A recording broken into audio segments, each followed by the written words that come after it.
समस्त को मिल 3000 टंकार भत्ता। दयाक भिडियो शेष पर्यटन देखूँ केमी आप आवेदन करेंगे कौन रही क्राइटेरिया संपूर्ण वीडियो माध्यम मुझे तो देखो आम बर्तमान जो भत्तार वेबसाइट मुझे बर्तमान खोलुची आप निजर मोबाइल बर्तमान करेंगे बर्तमान क्रोम ब्राउजर ओपन करेंगे ये लिखे SASEPD देखो मुझे SASEPD माइली ये देखो पलैला प्रथम पेज से आम क्लिक करेंगे क्लिक कलापर आपको एमती विंडो शो हम विंडो जो शो हम ये देखूँ समित 3000 टंका लगे भत्ता पाइपर किसी असुविधा ना वीडियो शेष पर्यटन देखा अनुरोध करुँची केमी आप आवेदन करेंगे कौन रही क्राइटेरिया सब किसी मुझे वीडियो माध्यम कही तो देखो ये वेबसाइट आम पलि देखो तौक स्क्रोल डाउन करवा स्क्रोल डाउन कले आप सब गोटी गोटी मुझे कहीदे देखूँ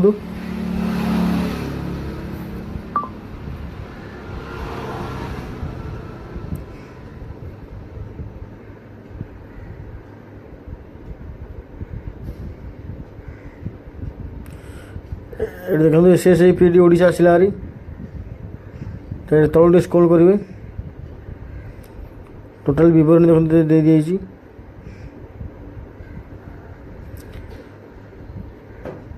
देखो तले बाँ पटे देखो लिखाई बेनिफिशियरी सर्विस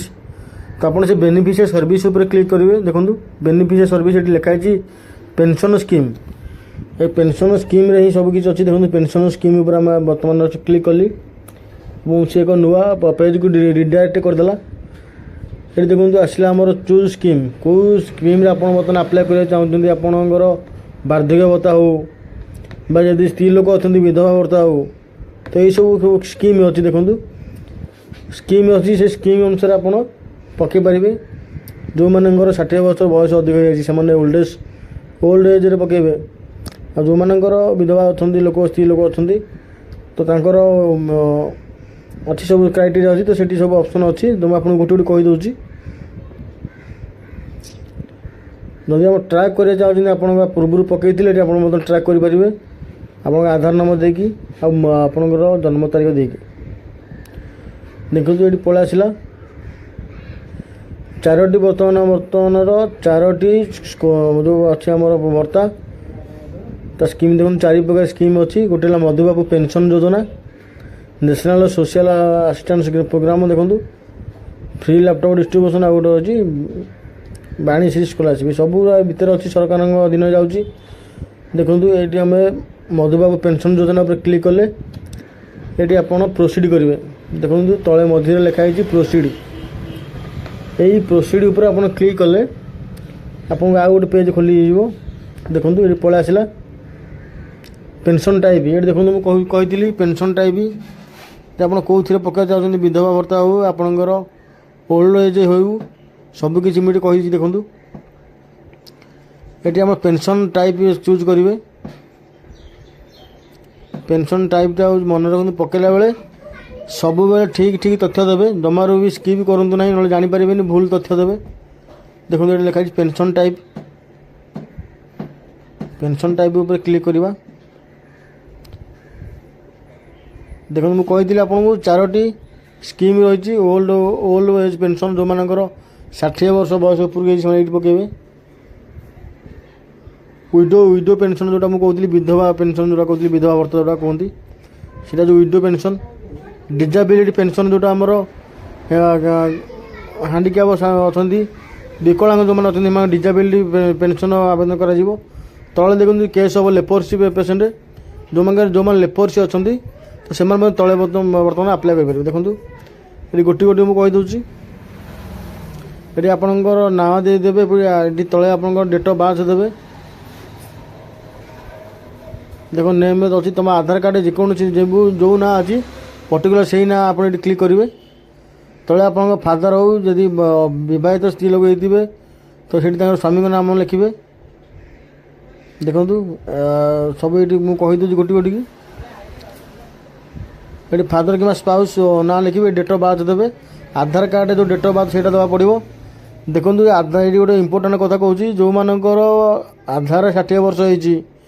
कि भोट्रे 60 आधार 40 वर्ष अच्छी सेमती नबनी पर्टिकुला तुम आधार 60 आ भोट 60 वर्ष होता दरकार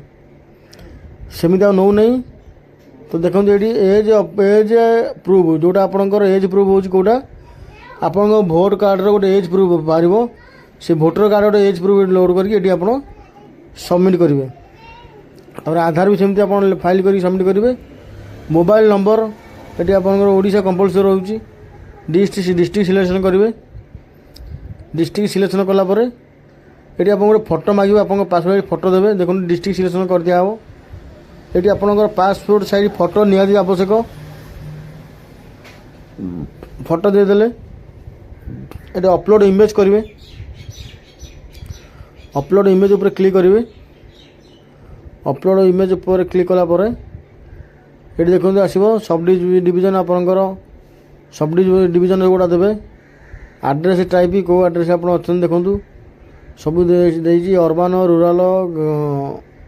जहाँ भी अच्छी देदेवे। ये आप पिनकोड दिहब पिनकोड देदेवे जो पिनकोड आप रोच आरआई गोटे जो अच्छे आमर सिग्नेचर कर गोटे आणवे जो आरआई पाखु तार दरकार ये आपंकर सर्टिफाई जो कॉपी गोटे देखो एडिशनल डॉक्यूमेंट दरकार होची आपन सिग्नेचर हो कि आप टिप चिन्ह दौरान तो ये टिप चिन्ह देवे स्कान कर कंप्यूटर लोड करेंगे कि मोबाइल फोटो रखिथे लोड करेंगे। मेन इंपोर्टाट टपिक है बैंक खाता। बैंक खाताटा ये आप देवे। बैंक खाताटा ये आप निहत आवश्यक आप बैंक होल्डर नेम फास्ट देवे बैंक नेम कौन bank account number IFC code choose bank कौ बैंक ना अच्छी देखूँ ये आप अपलोड बैंक पासबुक क्लिक करेंगे। तले 4टी टिक चिन्ह दिखाई से आप टिक मार्क क्लिक करेंगे। क्लिक कलापर तलक आसो सबमिट उपर क्लिक करेंगे। जो सबमिट उपर क्लिक करेंगे तो सेठी आपंकर ऑटोमेटिकली फॉर्मटी डाउनलोड हो आपंकर अप्लाई हो। जो मैंने वीडियो को शेष पर्यटन देखी धन्यवाद। तो वीडियो को सब्सक्राइब और लाइक करके जीवा भी टोटाल भूलें ना। दयाकोरी वीडियो सब्सक्राइब करूँ। जय जगन्नाथ रखिले।